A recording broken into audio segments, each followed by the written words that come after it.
À Adjamé, Abidjan, la fièvre du maillot de foot ne retombe pas. Ici, les commandes se succèdent et maintenant, les supporters ivoiriens demandent tous une 3e étoile sur les maillots orange.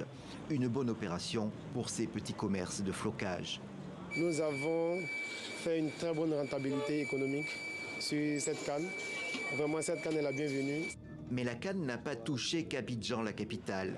Des grandes villes de province ont aussi accueilli les compétitions. Exemple à San Pedro, port et station balnéaire dans l'ouest du pays.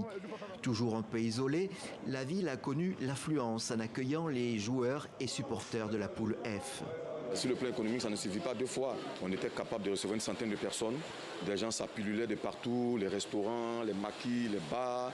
C'était ouf, quoi. C'était fou. Pour le secteur hôtelier, c'était un défi. Comment loger tous ces arrivants? Mais les propriétaires d'hébergements ont joué le jeu et ils ont investi en conséquence. Au départ, on était à 18 chambres et nous avons investi à cause de la CAN. Nous avons mis les bouchées doubles, financièrement parlant, pour atteindre les 36 chambres. Et je pense que ça a été très bien parce que, au final, on a eu ce qu'on a investi. Mais la CAN ne s'est pas passée sans problème, ainsi au début du mois celui de la billetterie.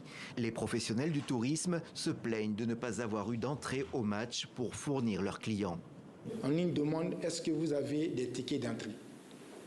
C'est ainsi le problème de la billetterie nous a posé problème.